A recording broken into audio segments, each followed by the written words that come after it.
Howdy. Well, today we're going to talk about neighborhood watch programs. And it's because of a few comments that I've gotten from people saying that they're on a neighborhood watch and talking about, what type of gun they should carry and when they should call the police and stuff like that. So, what we have to do when we talk about a neighborhood watch is we have to talk about realistically what people are starting a neighborhood watch for. And I think in most areas, what people are worried about is residential burglary, right? They're worried about people breaking into their house. And it amazes me every time I talk about residential burglary with people who aren't police officers, have never been in the industry at all. They have this perception that it's going to be like the bump in the night, the guy that's going to be breaking in their house, the cat burglar in the middle of the night type of thing. And that's really the small minority of residential burglars. It's very common with commercial burglars, but not so much residential. People breaking into houses are doing it in the middle of the day. They're doing it like now, Friday, 10, 11 a.m. They're going to try to break into somebody's house. So if that's what you're looking at, then you have to key what you're doing toward that, right? So your neighborhood watch shouldn't be worried about what's going on at 3 o'clock in the morning in your neighborhood. If what you're worried about is residential burglars. If you walk around your neighborhood at 10 a.m. on a Friday, what you're going to find is a whole bunch of people that are kind of doing yard work, minding their own business, and a whole bunch of people that aren't home. And that's why burglars are breaking in the middle of the day. So if you want a good strategy for your neighborhood watch, it shouldn't be to call the police at 6 p.m. because there's a dude walking down the street who looks suspicious. It should be to go walking around your neighborhood at 11 a.m.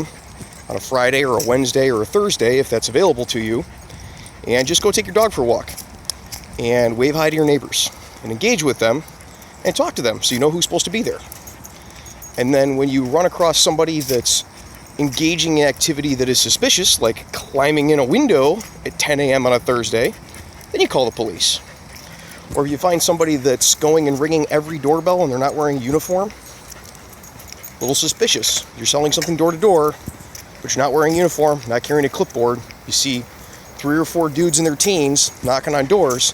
That's where burglaries happen most of the time. Now, there are your professional burglars who are going to come in the evening when they know somebody isn't home, they've been casing the house, or looking for something specific, or they're going to back the truck up and clean the whole place out. But that's generally not what you're going to find most of the time. And that's not where burglaries, the vast majority of residential burglaries, are going to occur. It's going to be kids, relative, it's going to be your teenagers, early 20s, coming into a house, getting what they can get. A lot of times just spare change. And that's kind of the reality of burglaries. So when people talk about neighborhood watch and what they can do to be effective in their neighborhood watch, go take your dog for a walk, go talk to your neighbors. Keep a cell phone with you, sure. But an effective neighborhood watch is one that allows the burglars to actually get caught. And so that generally doesn't mean engaging with people while you're out walking. It just means you're walking around. And just the act of, imagine if you had a couple people walking in a 5 or 6 block area every day, just out walking their dog. It starts to look like an inopportune place for someone who's a teenager to go breaking into a house because they're afraid somebody might see them. There's some real value in the perception that you might get caught. So, that's what I think about today. Just out taking the dog for a walk, and I answered a comment earlier about neighborhood watch with somebody that seemed to think it was like some sort of security force he was creating for his neighborhood. I figured I'd talk about it. Finally some shade. Take the goofy hat off. Alright, so let's scroll up to the top of the comments. I gotta give the dog a rest here anyway. And we'll see if anybody has anything to say. I can't imagine there's a lot of people watching at this time of day, but this is when I have time. This is why I'm taking the dog for a walk. Hi, Dad. I am not your dad. That does look like it with the silly hat, I'm sure. Alright, Jaden Lamb says, free field training. Is it illegal when someone pulls a fire alarm and the fire department gets called? Yeah, if you pull a fire alarm and the fire department gets called, at least where I'm at, that's illegal. That's in Illinois, that's under the disorderly conduct statute. So you are creating a call where you know there isn't a call there. So if there isn't a fire and you pull the fire alarm, you're going to get in trouble for that. Stephen Angelo says, how many agencies did you get rejected from before you got hired? Quite a few, actually, because I started really young. That whole thing I told people, like, you're probably not going to get hired until you're 23. In most places, that's kind of the unofficial age that agencies get really serious about hiring people. It's true. So I started applying when I was 20, and I got hired when I was 23. But here's the thing. I don't tell people not to apply when they're 20 or 21 or 22, because it gives you experience taking the tests and what the testing process is like early on, and that'll give you better opportunities later. VRP says, you look like you are going fishing. Is this how people dress when they go fishing in Serbia? They take their dog with and put a Marapat boonie hat on? I guess so. I kind of always look like this. Like I said, I don't dress in like 5'11" tactical pants and a polo shirt when I'm not working. I don't necessarily want people to know I'm a cop. I think you should take Rogaine for your receding hairline. It's been doing pretty good. It hasn't receded a whole lot in the last 10 years. This is kind of how I've always looked. I'm not going to. You know what? If I go bald, I'll just shave the rest of it. I don't care.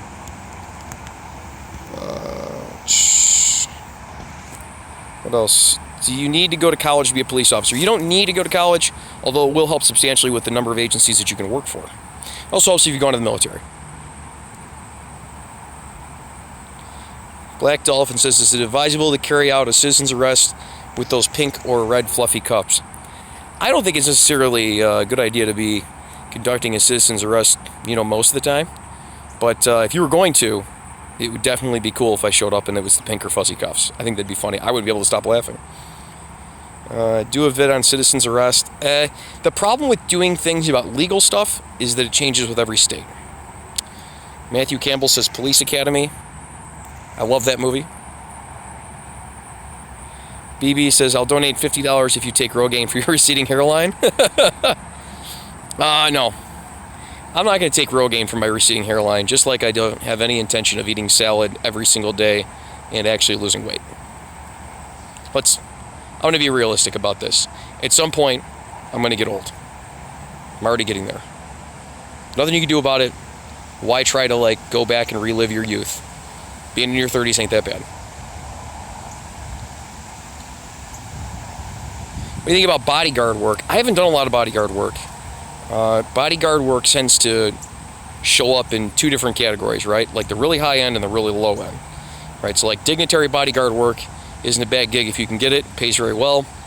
I can't do it because a lot of the time dignitary bodyguard work is full-time, right? Then you get the sleazy no-name bodyguard work where you're protecting a rapper, and I have no interest in that. I'm not going to get shot because somebody doesn't like a rapper. It's dumb. The in-between stuff, sometimes we'll get somebody that, for a while ago, there was an insurance company that was sending their agents to bad neighborhoods and they wanted somebody just to ride with them. That's a good bodyguard gig, if you can make it worth the money. Marapat or multicam? Pretty sure this is Marapat. I'm not a military guy, so pretty sure it's Marapat. This is just a hat that I got issued from SWAT. So one of the few things that I've actually taken and like. I really like this pony hat.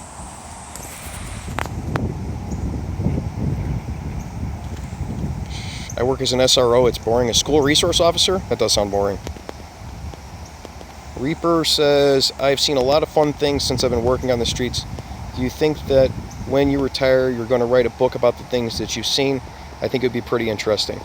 I have threatened guys at work with writing a book when I retire. If I write a book when I retire, I'm going to name names.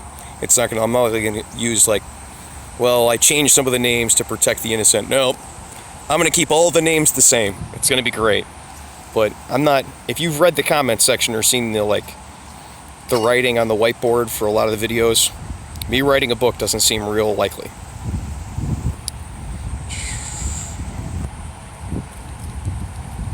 Jaden says he just reached 112 subscribers for my channel. Hey, cool.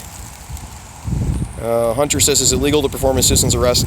It is. It's just, realistically, I gotta put my water bottle down. Hold on. The dog finally laid down. It is legal where I'm at to do a citizen's arrest, but it's not really a thing. You're basically just detaining people until you can turn them over to the police. It's not a thing. You know, like citizen's arrest isn't really, it's a legal term that comes up in court later to tell whether or not something you did was reasonable, right? Black Dolphin 90 says, do you think security services could provide a dedicated neighborhood watch service to patrol neighborhoods? I don't know if they would, though. A lot of places do. A lot of places provide like neighborhood watch efforts for private communities, like residential areas.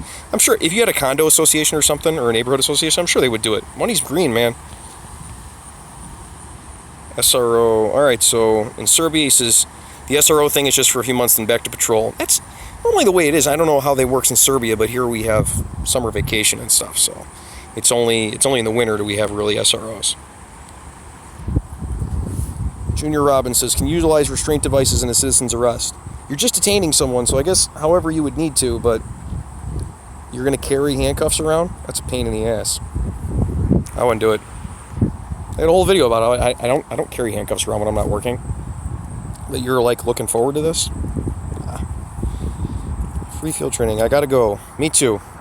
Just a quick video, you know, throwing it up. I know not a lot of people are going to see it right now, but hopefully it helps people later on. Daniel says, sitting in the dorm for lunch at the academy. Thanks for the entertainment. I'm glad you like. Oh, there's the. I'm glad you like it, Daniel. All right. Until next week, you guys be safe. Or until a couple days from now, you guys be safe and take care of each other.